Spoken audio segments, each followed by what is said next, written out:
ഗീതു ഓ തുടങ്ങണ്ടേ, കൊറേ നേരമായല്ലോ. എടാ എൻ്റെ ഏട്ടായിക്ക് വിഷമാവും ഞാൻ മെസ്സേജ് അയച്ചില്ല. നിനക്കറിയാലോ ഏട്ടായിയുടെ കാര്യം. ഞാൻ എവിടെ പോകുന്നു എപ്പോഴും ഏട്ടായിനോട് പറഞ്ഞുകൊണ്ടിരിക്കണം. അവൻ അത്രയും കെയറിങ് ആടാ.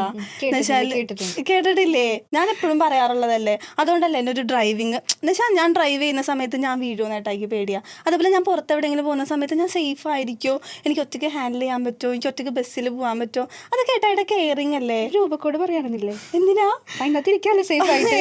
ഇതൊക്കെ എൻ്റെ ഏട്ടായിയുടെ കെയറിങ്. അതേപോലെ തന്നെ എല്ലാ കാര്യങ്ങളും ഏട്ടായി എനിക്ക് വേണ്ടി. ഞാൻ ബുദ്ധിമുട്ടുന്ന ഏട്ടായിക്ക് തീരെ ഇഷ്ടമല്ല. ഞാൻ ഇപ്പോൾ ഒരു ഷോപ്പിങ്ങിന് പോകുന്നത്, അല്ലെങ്കിൽ എനിക്കാണെങ്കിൽ പൈസ ചിലവാക്കാനും അറിയില്ല.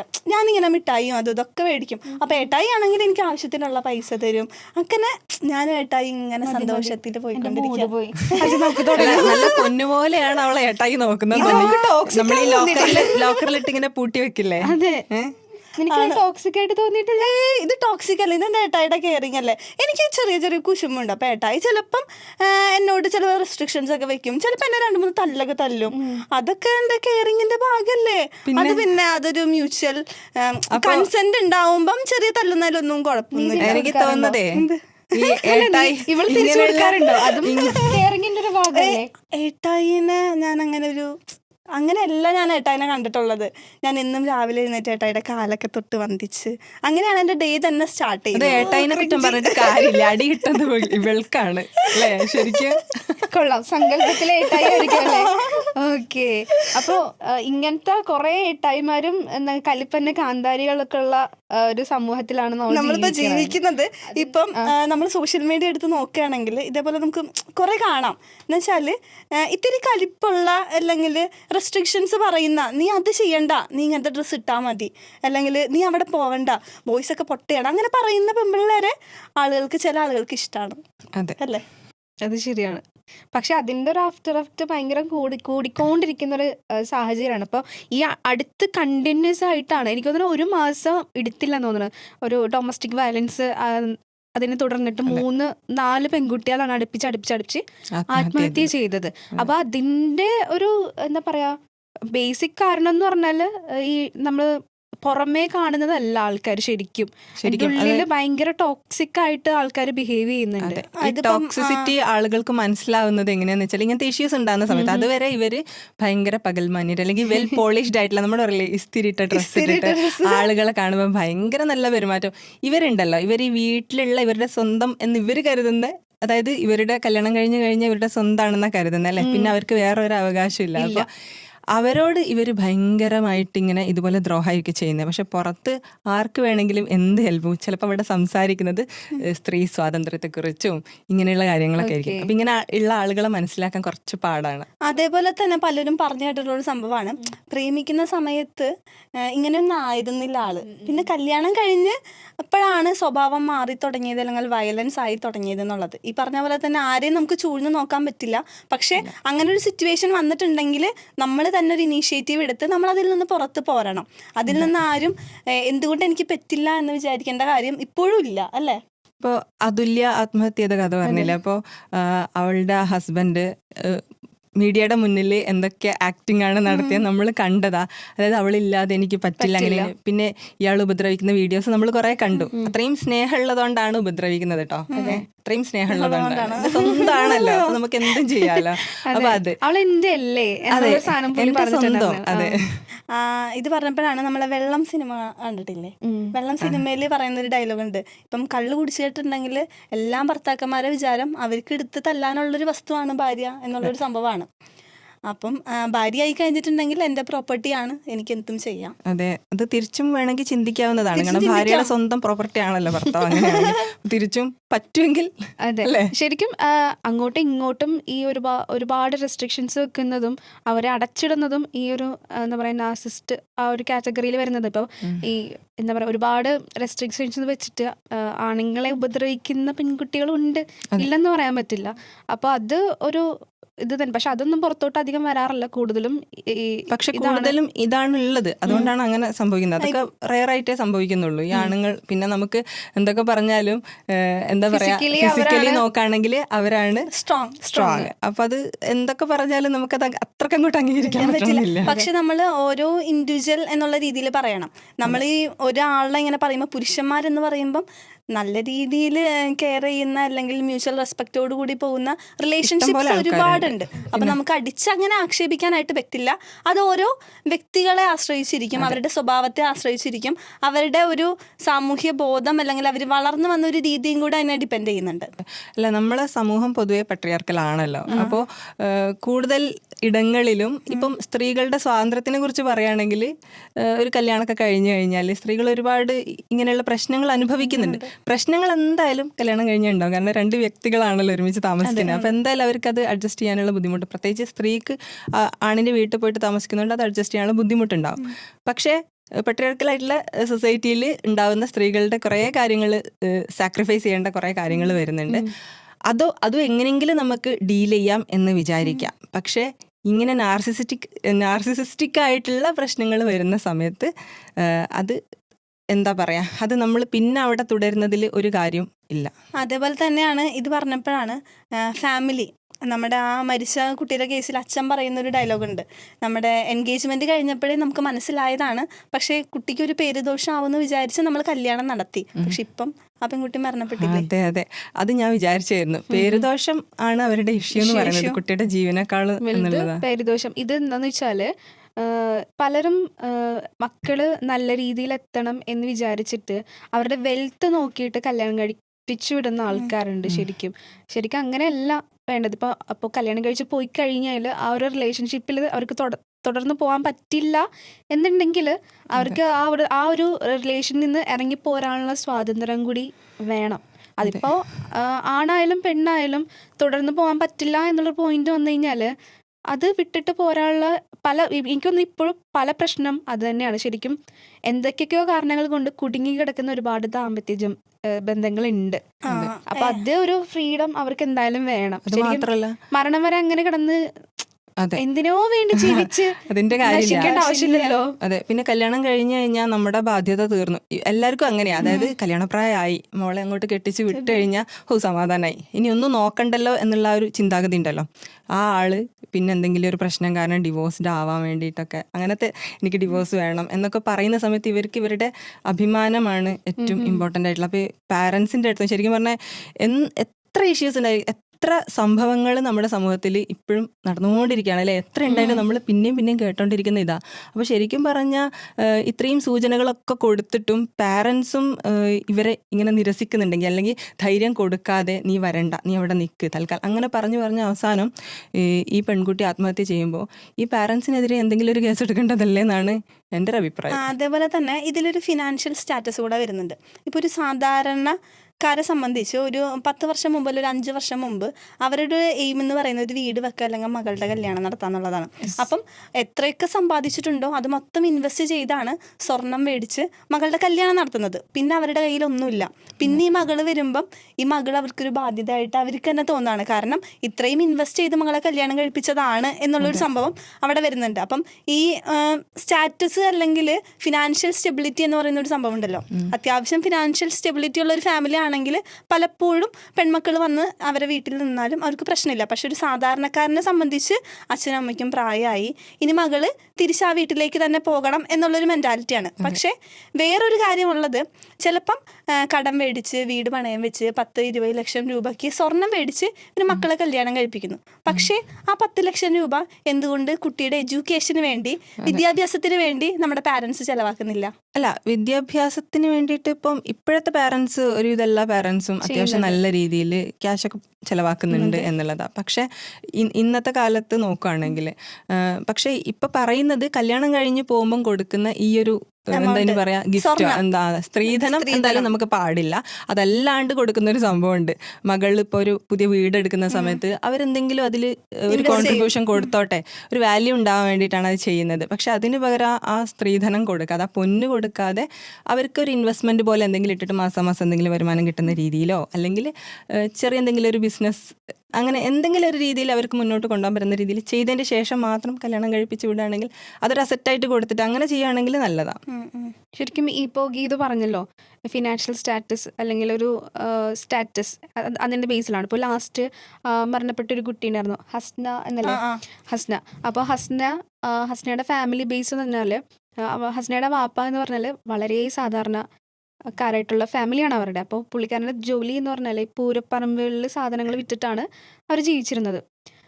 അങ്ങനെ ഉണ്ടാക്കിയ വീടും സ്ഥലവും വിറ്റിട്ടാണ് ആ കുട്ടിയുടെ കല്യാണം കഴിപ്പിച്ച് വിടുന്നത്. എന്നിട്ട് അവർക്ക് കല്യാണം കഴിപ്പിച്ച് വിടുമ്പോൾ അവർക്ക് സ്വന്തമായിട്ട് വീടുണ്ടായില്ല. തറവാട്ടിൽ നിന്ന് എന്തോ ഷിഫ്റ്റ് ചെയ്ത് ചെറുക്കൻ്റെ വീട്ടുകാർ ഷിഫ്റ്റ് ചെയ്ത് വേറെ വീട്ടിലോട്ട് മാറിയപ്പോൾ ആ വീട്ടിലേക്കുള്ള ഫർണിച്ചറും സാധനങ്ങളും മാസം മാസം വീട്ടിലേക്കുള്ള പലചരക്ക് സാധനങ്ങൾ വരെ 3 മാസം കൂടുമ്പോൾ പലചരക്ക് സാധനങ്ങൾ വരെ എത്തിക്കുമായിരുന്നു. മകൾക്ക് ഒരു കുറവും വരാൻ പാടില്ല എന്ന് കരുതി. അങ്ങനെ ചെയ്യുന്നതും ഒരു തരത്തിൽ തെറ്റ് തന്നെയാണ് ശരിക്കും. കൂടുതലും നമ്മള് ഇങ്ങനെ നമ്മൾ എന്താ പറയാ കൊണ്ട് നടക്കുമ്പോൾ അവർക്ക് പിന്നെയും പിന്നെയും എത്രത്തോളം കിട്ടാവോ അത്രയും വാങ്ങിയെടുക്കാന്നുള്ളൊരു സാധനം മൈൻഡിൽ വരും. മറ്റേ ഉത്രയുടെ കേസൊക്കെ പാമ്പിനെ കൊണ്ട് കടുപ്പിച്ചിട്ട് കൊന്നിട്ടില്ലേ? അപ്പൊ എന്തൊക്കെ കൊടുത്തിട്ടും, അതായത് ഇയാൾ ഇങ്ങനെയാണെന്ന് അറിഞ്ഞിട്ടും ആ പെണ്ണിനെ അവിടെ ആ വീട്ടിൽ നിലനിർത്താൻ വേണ്ടിയിട്ടാണ് ഇങ്ങനെ കൊടുത്തോണ്ടിരുന്നത്. ഹസ്നയുടെ മൈൻഡിൽ പോകുന്ന ചിന്ത നമ്മളിപ്പോ നമ്മളൊക്കെ ഒരു പെൺകുട്ടി ആവുമ്പോൾ നമ്മളുടെ ഓട്ടോമാറ്റിക്കലി നമ്മുടെ മൈൻഡിൽ പോകുന്ന എന്താണെന്നറിയോ, ഇത്രയൊക്കെ ചെയ്തിട്ടാണ് എൻ്റെ ഉപ്പിച്ചി എന്നെ ഇങ്ങോട്ട് വിട്ടത്. ഇനി ഞാൻ തിരിച്ചു ചെല്ലുമ്പോ ഒരു കുട്ടിയും കൂടി ഉണ്ട്, 10 മാസമുള്ള ഒരു കുട്ടിയും കൂടി ഉണ്ട്, പ്രഗ്നന്റ് ആയിരുന്നു. ഇനി എങ്ങനെ അവർക്ക് എങ്ങനെ എന്നെ താങ്ങാൻ പറ്റും, ഞാനൊരു ഭാരമാകില്ലേ എന്നുള്ളൊരു തോട്ട് വരും. അതുകൊണ്ടിട്ടാണ് ഒരു സൂയിസൈഡ് എന്നുള്ളൊരു തോട്ടിലോട്ട് പോകുന്നത്. അതേപോലെ തന്നെ ഹസ്ന ലാസ്റ്റ് ഉമ്മയ്ക്ക് അയച്ച മെസ്സേജ് എന്ന് പറഞ്ഞ് അതിലുള്ളത്, എന്നിങ്ങനെ ഭർത്താവ് എന്നെ ഉപദ്രവിച്ചു, അതേപോലെ തന്നെ ഭർത്താവിൻ്റെ അമ്മ എന്നെ ചീത്ത പറഞ്ഞു, ഇനിയും ഞാനിവിടെ നിന്നിട്ടുണ്ടെങ്കിൽ എന്നെ അവർ കൊല്ലും, അതുകൊണ്ടാണ് സ്വയം ഞാൻ മരിക്കുന്നത് എന്നുള്ള രീതിയിലാണ്. സത്യത്തിൽ നമ്മളൊന്ന് ആലോചിച്ച് നോക്കുകയാണെങ്കിൽ അവർ കൊല്ലും എന്നുള്ളത് കൊണ്ട് നമ്മൾ സ്വയം ജീവൻ ഒടുക്കി. ആ സമയത്ത് ആ കുട്ടിയുടെ മാനസികാവസ്ഥ എന്താണെന്ന് നമുക്ക് പറയാൻ പറ്റില്ല. പക്ഷെ നമ്മൾ അവർക്ക് എളുപ്പമാക്കി കൊടുക്കേണ്ട ആവശ്യമുണ്ടോ? അല്ലേ? ഇതിൽ 2 കാര്യം എന്താണെന്ന് വെച്ചാൽ, ഒന്ന് കല്യാണത്തിന് ഈ ചെലവാക്കുന്ന ക്യാഷ്, അല്ലെങ്കിൽ സ്വർണത്തിനാണെങ്കിലും കല്യാണ ചെലവാണെങ്കിലും ഇപ്പം ഭയങ്കര ആർഭാടായിട്ട് കല്യാണമൊക്കെ നടത്തുന്നുണ്ട്. എന്നിട്ട് ഇവിടെ പ്രശ്നങ്ങളൊന്നും ഇല്ലാണ്ടൊന്നും ഇരിക്കുന്നില്ല, ഇല്ലേ? അപ്പം ഏറ്റവും കൂടുതൽ ക്യാഷ് കിട്ടുന്ന ആൾക്കാർക്ക് തന്നെയാണ് കൂടുതൽ ആർത്തിയും ഇതുള്ളത്, അല്ലേ? അങ്ങനെ തന്നെയല്ല വരുന്നത്. അപ്പോൾ ആ ഒരു സംഭവം മാക്സിമം ഒന്ന് കുറച്ചാൽ നല്ലതായിരിക്കും. പിന്നെ 2ാമത്തെ കാര്യം, നമ്മൾ മാക്സിമം എഡ്യൂക്കേഷൻ കൊടുക്കാന്ന് പറയുന്നത്. തിരിച്ച് വന്നിട്ട് എൻ്റെ പാരൻസിന് ഞാൻ ബാധ്യത ആവണ്ട, നമ്മൾ സ്വന്തമായിട്ട് എന്തെങ്കിലും ചെറിയൊരു ശമ്പളമാണെങ്കിൽ ചെറിയ ശമ്പളത്തിൽ സമാധാനമായിട്ട് ജീവിക്കാൻ പറ്റുക, ആ ഒരു ചിന്ത കുട്ടികൾക്ക് ഉണ്ടാക്കി കൊടുക്കാൻ പാരൻസിന് നല്ല പങ്കുണ്ട് അതിൽ. ഇന്നത്തെ കാലത്ത് ഒരു പെൺകുട്ടി ഒറ്റയ്ക്ക് ജീവിക്കുക എന്ന് പറയുന്നത് അധികം ബുദ്ധിമുട്ടുള്ളൊരു കാര്യമല്ല. നമുക്ക് ഹോസ്റ്റലിൽ നിന്നായാലും നമുക്കുള്ള ജോലി വെച്ച് നമുക്ക് എന്തായാലും നിൽക്കാം.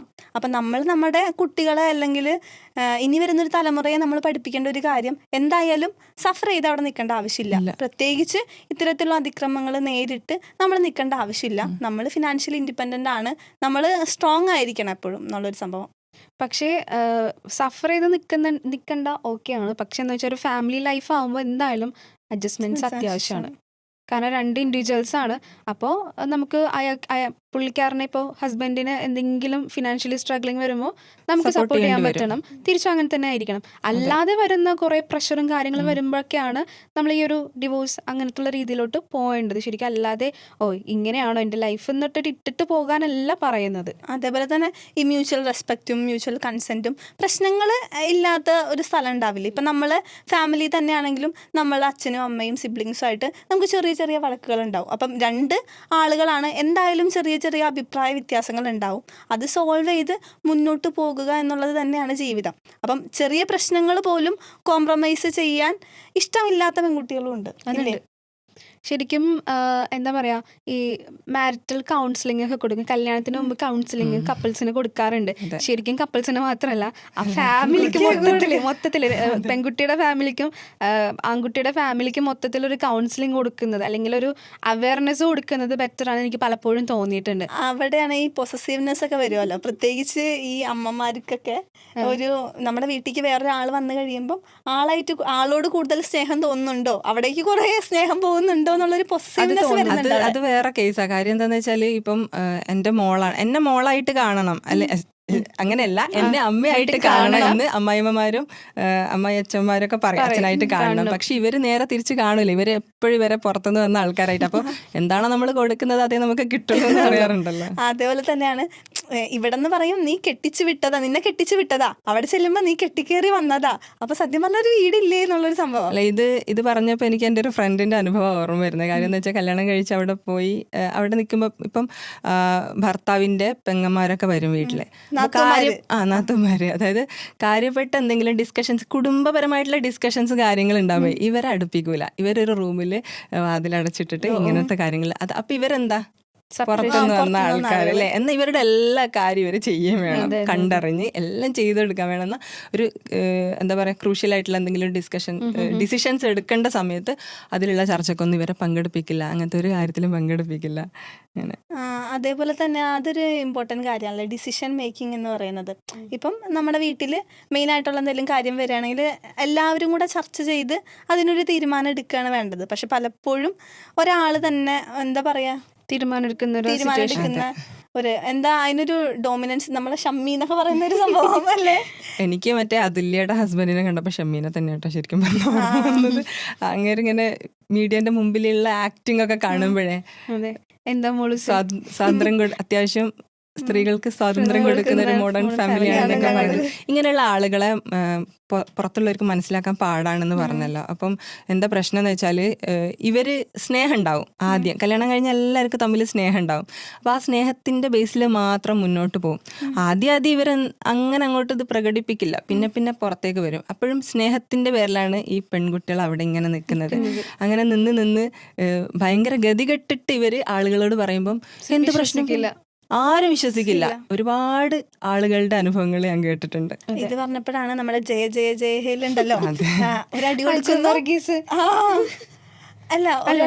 മറ്റേ ഞാൻ ഉദ്ദേശം മനസ്സിലായി, ഒരടി കൊടുക്കുന്നു, അവിടെ കൊണ്ടുപോയി നൂഡിൽസും അല്ല നൂലപ്പവും ചിക്കൻ കറിയും കഴിക്കുന്നു, ഒരു സിനിമയ്ക്ക് പോകുന്നു, തിരിച്ചു വരുന്നു, ഒരു ട്രിപ്പും പോകുന്നു. അപ്പം ഈ കിട്ടിയ അടി അതില് പോയി. അതേപോലെ എന്താ പറയാ, ആ സത്യം പറഞ്ഞാല് അവിടെ ഒരു ഇത് ഉണ്ടാക്കുകയാണല്ലേ, ഒരു ലൂപ്പില് ആ ഒരു പെൺകുട്ടിയെ ഇടുകയാണ്. ഒരടി കിട്ടിയാൽ എന്താ ഇത്രയും, അത് കഴിഞ്ഞാൽ ഇത് കിട്ടുന്നില്ലേ എന്നുള്ള സാധനം, അത് ആ ഒരു തെറ്റിദ്ധാരണ വരും. പിന്നെ അതുപോലെ തന്നെ സ്റ്റോക്ക്ഹോം സിൻഡ്രോം എന്ന് പറഞ്ഞിട്ട് നമ്മൾ പറഞ്ഞിട്ട് ഇപ്പം ആ ഒരു മാനസികാവസ്ഥ ആ നിലയിലൊക്കെ ആയി മാറും. ഇപ്പം ചില ആളുകൾ ഇനിയിപ്പോൾ ഭീഷണിപ്പെടുത്തുന്ന ആളുകളായിരിക്കും. ഈ അരിസ്റ്റോക്രാറ്റിക് ആയിട്ടുള്ള ആളുകൾ ഒരുപാടുണ്ട്. അവിടെ ഇവർ പറയുന്നതിൻ്റെ അപ്പുറത്തേക്ക് പോയാൽ കയ്യും കാലും തല്ലിയൊടിച്ചിടും എന്ന് പറയുന്ന ആൾക്കാരുണ്ട്. അപ്പം എന്താ പ്രശ്നം എന്ന് വെച്ചാൽ ആ ഭീഷണിയുടെ പേരിൽ ഇവരിങ്ങനെ ആ പേടിയിൽ ജീവിക്കുക ജീവിതകാലം മുഴുവൻ. അവിടെ എന്ത് സ്നേഹം ഉള്ളതെന്ന് മനസ്സിലാവാത്തത്, അതായത് പേടിയിൽ ഒരു ഭാര്യാഭർത്തൃ ബന്ധം ഇങ്ങനെ കുറെ വർഷങ്ങളോളം ഇങ്ങനെ കൊണ്ടുപോകുന്നു. അതേപോലെ തന്നെ ഈ ട്രോമ ബോണ്ടിങ് എന്ന് പറയുന്നത് ആളുകൾ ഇപ്പോഴാണ് കുറച്ചും കൂടെ ചർച്ച ചെയ്യാനായിട്ട് തുടങ്ങിയത്. ഇതേപോലെ നമ്മൾ അകപ്പെട്ടിരിക്കുകയാണെന്ന് നമുക്ക് തന്നെ മനസ്സിലാവാത്തൊരവസ്ഥയാണത്. എന്നുവെച്ചാൽ ഒരു പ്രശ്നം വരുന്നു, കുറച്ച് സ്നേഹം കൊടുക്കുന്നു, വീണ്ടും ഒരു പ്രശ്നം വരുന്നു, വീണ്ടും കുറച്ച് സ്നേഹം കൊടുക്കുന്നു. അപ്പോൾ ആ പ്രശ്നം മറന്നു പോവാണ്. ആ സ്നേഹം അവിടെ ഉണ്ട്, ഏട്ടായിക്ക് എന്നോട് സ്നേഹം ഉണ്ട്, ആ ഒരു സാധനം ആളുകളുടെ ഉള്ളു പൊളിച്ച് നോക്കാൻ ഒരിക്കലും കഴിയില്ലല്ലോ. അപ്പോൾ കല്യാണം ഇപ്പൊ എന്തായാലും നമ്മുടെ സമൂഹത്തിൽ കല്യാണം കഴിപ്പിച്ച് വിടണം എന്നാഗ്രഹിക്കുന്ന പാരൻസ് തന്നെയാണ് കൂടുതലുള്ളത്. അപ്പോൾ കല്യാണം കഴിപ്പിച്ച് വിടുന്ന സമയത്ത് മുമ്പ് കണ്ട ആളെന്നെ ആയിരിക്കില്ല ചിലപ്പോൾ കല്യാണം കഴിഞ്ഞ അന്നത്തെ ദിവസം മുതൽ മാറുന്ന ആൾക്കാരുണ്ട്. അപ്പോൾ പിന്നെ ആയിരിക്കും മനസ്സിലാവുന്നത്. അപ്പോൾ ഈ ഡിവോഴ്സ്ഡ് ആയിട്ട് വരുമ്പം അഭിമാന പ്രശ്നം, പിന്നെ പ്രശ്നം എന്താണെന്ന് വെച്ചാൽ അതിൻ്റെ പിറകെ നടക്കണമെങ്കിലുള്ള കുറേ ബുദ്ധിമുട്ടുകൾ, കാര്യങ്ങൾ. അപ്പോൾ ഇതൊന്നൊരു ബുദ്ധിമുട്ടായിട്ട് കാണണ്ട. നമ്മളിപ്പോൾ കല്യാണം കഴിച്ച് പോയാൽ അവിടെ ഉണ്ടാവുന്ന ഇഷ്യൂസ്, അതായത് നമ്മളിപ്പോൾ പറയുന്ന ചെറിയ സൗന്ദര്യ പിണക്കങ്ങളെ കുറിച്ചല്ല പറയുന്നത്, അല്ലെങ്കിൽ രണ്ട് വ്യക്തികൾ ഒരുമിച്ച് ജീവിക്കുമ്പോഴുള്ള ഇഷ്യൂസിനെ കുറിച്ചല്ല പറയുന്നത്. അപ്പോൾ അതല്ലാണ്ടുള്ള വലിയ പ്രശ്നങ്ങൾ കാണുമ്പം ഇത് തുടർന്നു പോയാൽ എനിക്ക് പ്രശ്നമാണ് എന്ന് മനസ്സിലാക്കാൻ ആദ്യം ഒരു സാധനം നമ്മൾ കൊടുക്കണം കുട്ടികൾക്ക് എന്നുള്ളത്. എന്നിട്ട് അങ്ങനെ എന്തെങ്കിലും ഉണ്ടായാൽ പിന്നെ അവിടെ നിൽക്കണ്ട, ഇറങ്ങി വരാം. അപ്പോൾ ആ ഒരു ധൈര്യം ഉണ്ടാവണമെങ്കിൽ സത്യം പറഞ്ഞാൽ എഡ്യൂക്കേഷൻ മാത്രം പോരാ, എഡ്യൂക്കേഷനും വേണം, അതിനനുസരിച്ച് ജോലി വേണം, പിന്നെ ആ ഒരു ബോധം ഉണ്ടാക്കിയെടുക്കാന്ന് പറഞ്ഞ സംഭവമുണ്ട്. അപ്പം എനിക്ക് തോന്നുന്നു ഇപ്പോഴത്തെ പെൺകുട്ടികൾ അങ്ങനെ നിൽക്കില്ല. അതെ, കല്യാണം കഴിയുന്നതിന്റെ മുമ്പേ ആ ഒരു ഇത് ഇനി കൊടുക്കണം. ഇനിയിപ്പോ എനിക്ക് തോന്നുന്നു ഇത് ഇനിയിപ്പോ ഉണ്ടാവില്ല എന്ന് നമുക്ക് തീർത്തും പറയാൻ പറ്റില്ല. കാരണം പറയാൻ പറ്റില്ല എങ്ങനെയാണെന്നുള്ളത്. പക്ഷെ ആത്മഹത്യ ഒന്നിനും ഈ സൊല്യൂഷൻ അല്ല. നമുക്ക് ഇനിയും ജീവിക്കാൻ പറ്റും എന്നുള്ളത് നമ്മൾ മനസ്സിലാക്കുക എന്നുള്ളതാണ്. ശരിക്കും ഒരുപാട് ഈ ആർഭാടത്തിൽ കല്യാണമൊക്കെ കഴിപ്പിച്ച് വിട്ടിട്ട് പിന്നെ ലൈഫ് ഡിവോഴ്സായി തിരിച്ച് വരുമ്പോൾ വീട്ടുകാർക്ക് ഉണ്ടാവുന്നൊരു മാനക്കേടാണ് മെയിൻ പ്രശ്നം ഇതിനകത്ത്. വരണ്ട വരണ്ട വരണ്ട, ആൾക്കാരോട് എന്ത് പറയും, ഞാൻ എന്ത് പറയും, അവരിങ്ങനെ പറയില്ലേ, അവർ മറ്റേത് പറയില്ല, മറിച്ചല്ലേ. ശരിക്കും ആൾക്കാര് എന്തും പറഞ്ഞോട്ടെ, മരിച്ചിട്ട് കിട്ടുന്നേക്കാട്ടി നല്ലതല്ലേ ജീവനോടെ കിട്ടുന്നത്. അതിപ്പം ഈ കല്യാണം നടത്താനും ആൾക്കാരിപ്പം അങ്ങനെയല്ല, ഇപ്പൊ ഒരു കുടുംബത്തിലേക്ക് പോകുന്ന സമയത്ത് അവരെ ഹെൽപ്പ് ചെയ്യാനോ അവരെ സപ്പോർട്ട് ചെയ്യാനോ ഒന്നും ഈ ആൾക്കാർ ഉണ്ടാവണമെന്നില്ല.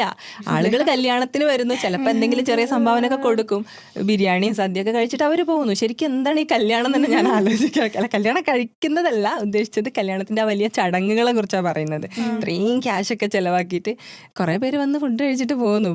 ഭാര്യക്കും ഭർത്താവിനും മര്യാദക്ക് ജീവിച്ചാൽ കൊള്ളാന്ന് പറയുന്നത് പോലെ. അപ്പൊ അവര് വേറെ ഒന്നിലും ഉണ്ടാവില്ല അവരനുഭവിക്കുന്ന കാര്യത്തിൽ. ഇനിയിപ്പോ എന്തെങ്കിലും അനുഭവിക്കുകയാണെങ്കിൽ തന്നെ കുറച്ചൊക്കെ സഹിച്ച് ക്ഷമിച്ചൊക്കെ നിൽക്കണം. ഇങ്ങനെ ആയാലും ഇങ്ങനെ പറ്റുക. ഇപ്പം ചില ആളുകള് ചില വിശ്വാസപരമായിട്ട് പറയാറുണ്ട്, അതായത് ഈമാൻ ഉണ്ടെങ്കിൽ ഇതൊക്കെ സഹിക്കാനുള്ള കഴിവുണ്ടാകും. അത് കേൾക്കുമ്പോ ഉണ്ടല്ലോ, അത് വല്ലാത്തൊരു ടേമായി പോയല്ലോ. അങ്ങനെ ഈമാനുണ്ടെങ്കിൽ ഇതൊക്കെ സഹിക്കാൻ പറ്റും ഭർത്താവ് എന്ന് പറഞ്ഞാൽ നമ്മൾ അങ്ങനെ കാണേണ്ട ആളാണ്. എന്തൊക്കെയാണെങ്കിലും നമ്മൾ സഹിക്കണം. എന്ത് പ്രശ്നം ഉണ്ടെങ്കിലും ഈമാൻ ഉണ്ടെങ്കിൽ ഇതൊക്കെ നമുക്ക് സഹിക്കാൻ പറ്റും. അങ്ങനെ പറയുന്ന ആൾക്കാർ ഇഷ്ടം പോലെ ഉണ്ട്. പിന്നെ ഈമാൻ എന്താ പറയാ, ദൈവ ചൈതന്യം, ബ്ലെസ്സിങ്സ്.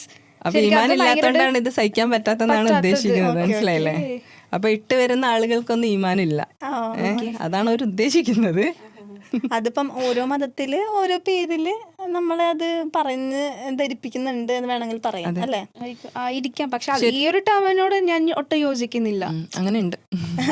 ഈമാൻ ഒന്നും പറയുന്നില്ല. അതേപോലെ തന്നെ ഈ നമ്മളിപ്പോ പറഞ്ഞുകൊണ്ടിരിക്കുന്ന അറേഞ്ച്ഡ് മാരേജിന്റെ കാര്യം മാത്രം. പക്ഷെ സ്നേഹിച്ച് കല്യാണം കഴിച്ച് എന്തോരം പേര് സെപ്പറേറ്റ് ആവുന്നുണ്ട്, ഇല്ലേ? ഇപ്പം ചെറിയ പ്രായത്തിലൊക്കെ ഒളിച്ചോടി പോയി കല്യാണം കഴിക്കുന്ന ആളുകൾ സെപ്പറേറ്റ് ആയി കഴിഞ്ഞിട്ടുണ്ടെങ്കിൽ അവർക്ക് ആവണമെന്നുണ്ടെങ്കിൽ തിരിച്ച് വീട്ടിലേക്ക് പോലും വരാൻ പറ്റാത്തൊരവസ്ഥയാണ്. അപ്പം അങ്ങനെയുള്ളൊരു വല്ലാത്തൊരു സിറ്റുവേഷനിലാണ് നിൽക്കുന്നത്. ഇപ്പം കുറേ ആളുകളും നമ്മളിപ്പോൾ കേട്ടുകൊണ്ടിരിക്കുന്നുണ്ടാവും, ഇപ്പം അച്ഛനും അമ്മനെയും വെറുപ്പിച്ച് പോയി, ഇനി ആ വീട്ടിലേക്ക് തിരിച്ചു വരാൻ പറ്റില്ല, ഞാനിനി എന്ത് ചെയ്യും, അത്യാവശ്യത്തിന് വിദ്യാഭ്യാസം എനിക്കില്ല, ചെറിയ പ്രായത്തിലാണ് പോയത്, ഒരു ജോലി എനിക്കില്ല, അങ്ങനെ നിൽക്കുന്ന ഒരുപാട് സ്ത്രീകൾ നമുക്ക് ചുറ്റുണ്ടാവും, ഇല്ലേ? വിദ്യാഭ്യാസം ഇല്ലാത്തത് കൊണ്ടിട്ട് ജോലി ചെയ്യാൻ പറ്റില്ല എന്നില്ല, നമുക്ക് എന്ത് ജോലി ചെയ്തും ജീവിക്കാം.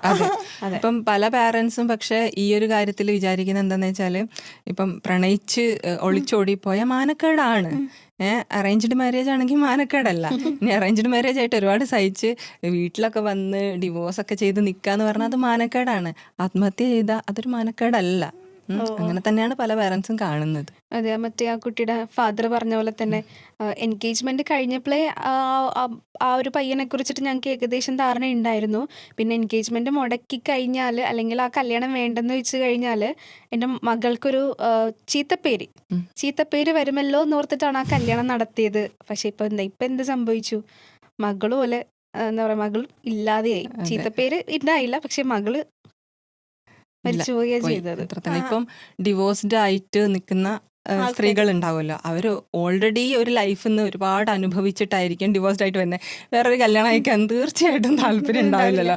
അപ്പൊ അവരോട് രണ്ടാമത് കല്യാണം കഴിക്കാൻ നിർബന്ധിച്ചുകൊണ്ടേയിരിക്കുന്ന ഒരു പരിപാടി ഉണ്ട്, നിക്കില്ല. അപ്പോൾ ഈ പാരന്റ്സോ കുടുംബക്കാർക്കുള്ള ആവലാതി എന്താന്ന് വെച്ചാൽ, ഈ സ്ത്രീ ഒറ്റക്ക് ജീവിച്ചിട്ട് ചീത്തയായി പോകുമോ എന്നുള്ളൊരു സംഭവം ഉണ്ടല്ലോ, അതാണ് അവരുടെ ഒക്കെ ആവലാതി. നാട്ടുകാർക്ക് പൊതുവെ അതാണല്ലോ ആവലാതി. വീട്ടുകാർക്കും ഭയങ്കര കൺസേൺ. അയ്യോ, കല്യാണം രണ്ടാമത് നോക്കുന്നില്ലേ, എന്ത് കാര്യത്തിന്, സമാധാനത്തോടെ ജീവിച്ചപ്പോ.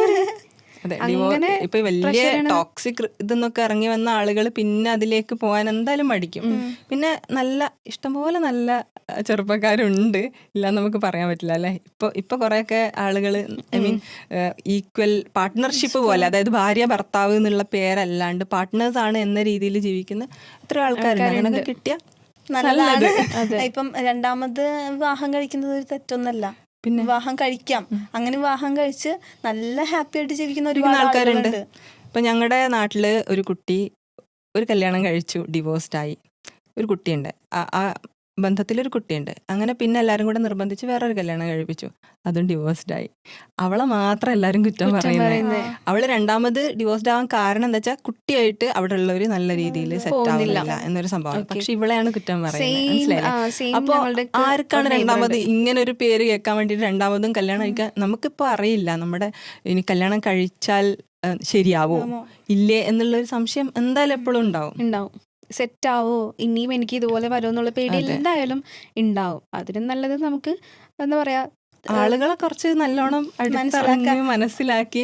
പക്ഷെ അങ്ങനെ ഒരു ഇത് നമ്മളെ സൊസൈറ്റിയിൽ ഇല്ല എന്നുള്ളതാണ് പ്രശ്നം. നമ്മളൊന്ന് വർക്കൗട്ട് ചെയ്ത് നോക്കണം എന്നുള്ളതാണോ? അങ്ങനെയല്ല. ഇതിപ്പം എന്താ പറയാ, നമ്മളിപ്പോ കല്യാണം കഴിക്കുന്നതിന്റെ മുമ്പ് ഇപ്പൊ പ്രണയിക്കുമ്പം യഥാർത്ഥ സ്വഭാവം പലരുടെയും അറിയണമെന്നില്ല. ഇപ്പൊ ആണിന്റെ ആയാലും പെണ്ണിന്റെ ആയാലും അവർ ഭയങ്കര ക്യൂട്ടായിട്ട് ഭയങ്കര നല്ല സപ്പോർട്ടിങ് ആയിട്ടൊക്കെ നിൽക്കും. കല്യാണം കഴിഞ്ഞ ഉടനെയാണ് ചിലപ്പോൾ ചിലരുടെയൊക്കെ സ്വഭാവം മനസ്സിലാവും. അങ്ങനെ ഒരു പ്രശ്നമുണ്ട്. പക്ഷെ നല്ല സുഹൃത്തുക്കളായിട്ട് നിന്നിട്ട് ഒക്കെ നോക്കിയിട്ടൊക്കെ കല്യാണം കഴിച്ചാൽ നല്ലതായിരിക്കും അല്ലേ? എന്താ പറയാ, അതും എന്താ പറയാ 100% നമുക്ക് പറയാൻ പറ്റില്ല. ചിലപ്പോൾ ആ ഒരു റിലേഷൻഷിപ്പ് ഒന്ന് പുറത്തു വരേണ്ടി. അത് പറയുമ്പോൾ ടോക്സിസിറ്റിന്റെ കാര്യം വേറെ പറയണം. അപ്പൊ റിലേഷൻഷിപ്പ് ഒന്ന് പുറത്തു വരാൻ പറ്റാത്ത രീതിയിൽ ടോക്സിക് ആയിട്ടുള്ള ആൾക്കാരുണ്ടാവും. അത് പറഞ്ഞപ്പോഴാണ് ഇപ്പം പലപ്പോഴും പല ആമ്പിള്ളേരും പറയുന്ന ഒരു കാര്യമാണ് അവൾ എന്നെ തേച്ചിട്ട് പോയി എന്നുള്ളത്. പക്ഷെ സത്യം പറഞ്ഞാൽ പെൺകുട്ടികൾ എടുക്കുന്നത് ബോൾഡ് ആയിട്ടുള്ള ഒരു ഡിസിഷൻ അല്ലേ. ആളായിട്ട് എനിക്ക് ഒത്തുപോകാൻ പറ്റില്ല, അതുകൊണ്ട് എനിക്കൊരു റിലേഷൻ വേണ്ട എന്നുള്ള സംഭവം. ഇതിപ്പോ പല കേസസ് ഉണ്ടാവും. അപ്പൊ ഇപ്പം എന്തുകൊണ്ട് തേച്ചു ഇങ്ങനെ അല്ല, നമ്മളെ ഇപ്പം നമ്മൾ പറഞ്ഞല്ലോ, ഇപ്പം ഒരു കല്യാണം കഴിച്ചതുകൊണ്ട് അല്ലെങ്കിൽ റിലേഷൻ ആയതുകൊണ്ട് എൻഗേജ്മെൻറ്റ് കഴിഞ്ഞതുകൊണ്ട് ഞാൻ റീസെൻ്റ് ആയിട്ടൊരു ഇഷ്യൂ കണ്ടതാണ്. സംഭവം ഇവരെ എൻഗേജ്മെൻറ്റ് കഴിഞ്ഞു, എൻഗേജ്മെൻറ്റ് സ്നേഹിച്ചതാണ്, എന്നിട്ട് എൻഗേജ്മെൻറ്റ് കഴിഞ്ഞു. അപ്പം എൻഗേജ്മെൻറ്റ് കഴിഞ്ഞപ്പോഴാണ് കുറച്ചും കൂടെ ആൾ ടോക്സിക് ആവാനായിട്ട് തുടങ്ങിയത്. അപ്പം ഇത് പാരൻസിനൊന്നും അറിയില്ല, ഈ പെൺകുട്ടിക്ക് മാത്രമേ അറിയുള്ളൂ. അങ്ങനെ ഈ പെൺകുട്ടി ഇത് സഹിക്കാൻ പറ്റാതെ സൂയിസൈഡ് ചെയ്തു. സൂയിസൈഡ് ചെയ്തതിന് ശേഷമാണ് ഈ പാരൻസ് വാട്സപ്പ് ചാറ്റ് എടുത്തു നോക്കുമ്പോഴാണ് ഇയാൾ ഇത്രയും ടോക്സിക് ആയിരുന്നു എന്നുള്ള സംഭവം പാരൻസിന് മനസ്സിലാവുന്നത്, പോലീസിന് മനസ്സിലാവുന്നത്. അപ്പോൾ ഈ പെൺകുട്ടിക്ക് എൻഗേജ്മെൻറ്റ് കഴിഞ്ഞിട്ടും എനിക്ക് കല്യാണം വേണ്ട എന്ന് പറയാനുള്ളൊരു ധൈര്യം ഉണ്ടായിരുന്നെങ്കിൽ ആ പെൺകുട്ടിക്ക് ആത്മഹത്യ ചെയ്യേണ്ട ആവശ്യം ഉണ്ടാവില്ലായിരുന്നു അല്ലേ? അപ്പം പെൺകുട്ടികൾ പലപ്പോഴും തേച്ചു എന്ന് പറയുമ്പം ചില പെൺകുട്ടികളെ കാര്യമല്ല പറയുന്നത്, എന്താ പറയുക, റയർ ഓഫ് ദി റയറസ്റ്റ് ആണ് പറയുന്നത്.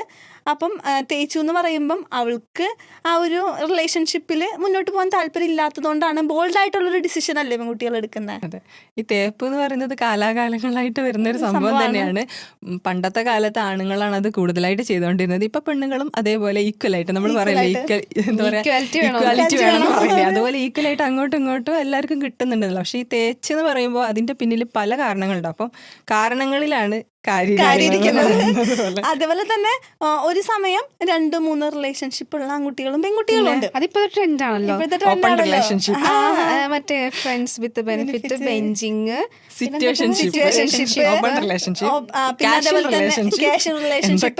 അതേപോലെ ഓൾറെഡി സെക്കൻഡറി ആയിട്ടോ അല്ലെങ്കിൽ ടെറിട്ടറി ആയിട്ടോ ഒരു 2-3 ആളുകൾ ഉണ്ടാവും. ഇത് പോയിട്ടുണ്ടെങ്കിൽ അത് നമുക്ക് കിട്ടും, ബെറ്റർ ഓപ്ഷൻ അത് നമുക്ക് ഉണ്ടാവും. എന്തായാലും ഒരു സീരിയസ് റിലേഷൻഷിപ്പ് അല്ലെങ്കിൽ ബാക്കി എല്ലാ ഷിപ്പുകളും മുങ്ങാനുള്ളതാണെന്നാണ് ഉദ്ദേശിക്കുന്നത്.